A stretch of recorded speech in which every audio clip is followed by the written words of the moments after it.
On this week's edition of Wildcat Weekly, voter registration and a Wildcat you should know. All this and more coming up next.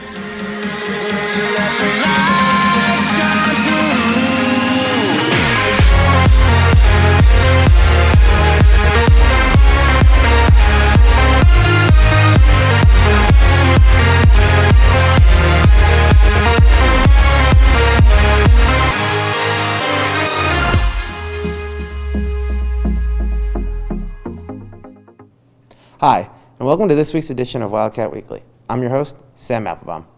The new year brings new changes to students' learning. Dominic takes a look at how they have adapted to the new environment.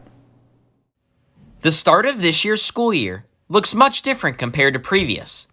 Because students are not able to attend school in person, classes are being held online thanks to video conferencing via Zoom. Since schooling has gone fully remote, many Wildcats have found themselves adapting to the new learning environment. E-learning has been a lot easier to adapt to this school year than in the spring, because in the spring I was only able to see my teachers once or twice throughout the whole time. But now, since I'm able to see them 2 to 3 times a week, it's been making it a lot more helpful. I guess the biggest adaptation for me is waking up knowing I'm not going to school and I'm just going downstairs to my office. E-learning has made the transition from middle school to high school definitely a lot harder, but my teachers are doing a great job teaching us the same material we would be learning in person. This change brings a new scheduling format. Periods 1 through 4 are held on Tuesdays and Thursdays, while periods 5 through 8 are held on Wednesdays and Fridays. Meanwhile, Mondays are used for a short weekly preview of all 8 classes. I think with less class periods a day, it really allows you to manage your time a bit better. I know for me, I like to work individually, and having less class periods allows me to really work at my own pace. With so many assignments to keep up with, many Wildcats have used different tools to help them keep track of their work. Things like Google Classroom, like the to-do list. My assignment notebook, that's something I've been using for so long now, and it's been a really big help being able to write down all my assignments for the week. And I've also been using Google Calendar and Google Keep, because since I have my phone with me all the time, it always gives me reminders of what's coming up and what I need to do. Be sure to check the NEQA Student Splash page for updates of the current remote learning situation. For Wildcat Weekly, I'm Dominic Liacani. Nequa's LMC has a ton of quality reads. Despite not being able to get your hands on a physical copy of a book, Nequa Valley still finds a way to get them to students. Salima has the details. Nequa's LMC is a place where students can find any book ranging from nonfiction all the way to sci-fi. This year, there haven't been many opportunities to visit the LMC in person, but students can still pick out a book from the library's catalog regardless of their location.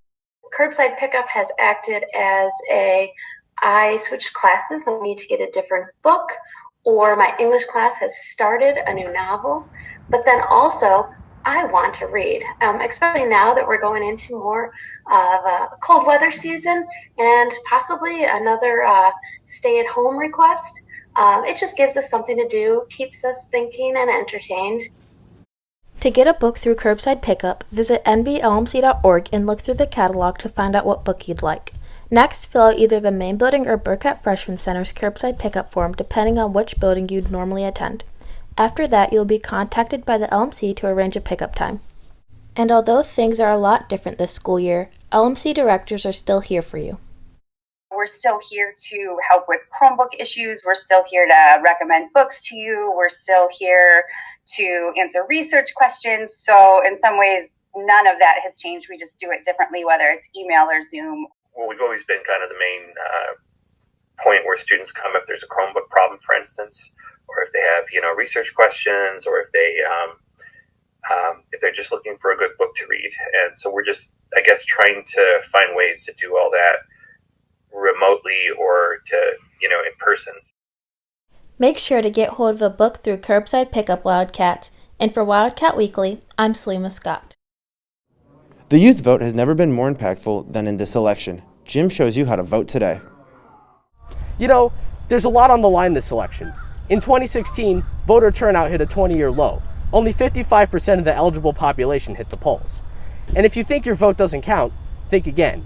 Gen Z and millennials make up 37% of the eligible population this cycle, meaning you have a giant platform to vote for the candidates who represent you and your issues the best. Wildcats, you have such a strong voice in this election, so let's get you prepared to use it. we're going to take you through getting registered to vote.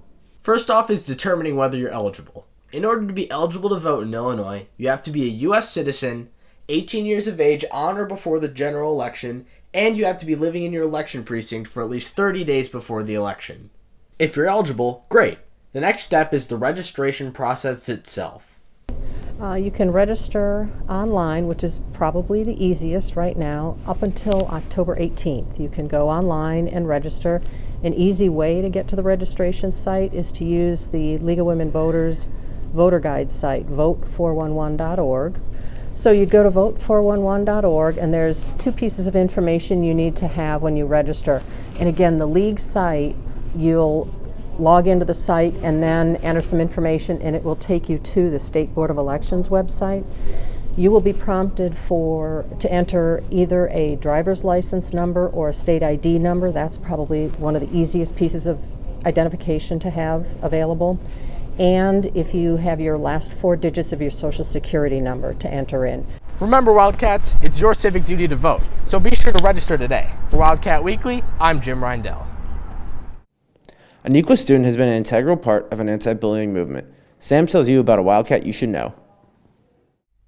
Inside the world of dance, there's a negative stigma surrounding boys who dance. One NEQA student, Jimmy Long, experienced the harsh and cruel mindset people outside of the dance world can have towards male dancers.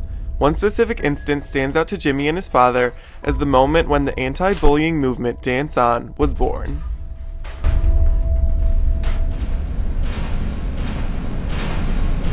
About a little over 2 years ago, at a elementary school function, Jimmy and his dance team were participating in a school year end event. We're subject to some heckling, and in the case of the guys who were participating, some slurs that are normally reserved for boys who dance, and they were upset, but also working it out on what they had just experienced. What could have been a bitter and depressing moment for Jimmy and the other male dancers was transformed into an uplifting movement that intended to change the dance world for the better. Dance On was born. Since then, Dance On has sold thousands of shirts to families all around the world and gathered a large following. Jimmy's father used this strong alliance of support to give back to the community by handing out scholarships to hopeful dancers. Gaining publicity from the mainstream media, Dance On caught the attention of the Today Show and was even featured on an episode. But the movement didn't stop there. First Lady Michelle Obama decided to upload the Today Show story to her 43 million Instagram followers. When Michelle Obama reposted the story, it was kind of crazy because she is just like an icon, and she is just so amazing, and she's done so much for the country only as the First Lady. Jimmy has been through a tough journey as a male dancer, but he hopes people can learn from his experience. Is just to keep fighting and push through the adversity, all the bullies and the hecklers, and just to fight through all of the adversity that you face. Dance On will no doubt continue to grow in the future, and Jimmy and his father will continue to fight against the stigma surrounding male dancers. For more information, head to the Dance On Instagram at Dance On Chicago or go to the website at danceonchicago.com. Remember to always be kind, Wildcats, and for Wildcat Weekly, I'm Sam Drake. I'm becoming an advocate for anti-bullying, and I love to dance. Thank you for watching this week's edition of Wildcat Weekly. Have a great weekend, Wildcats.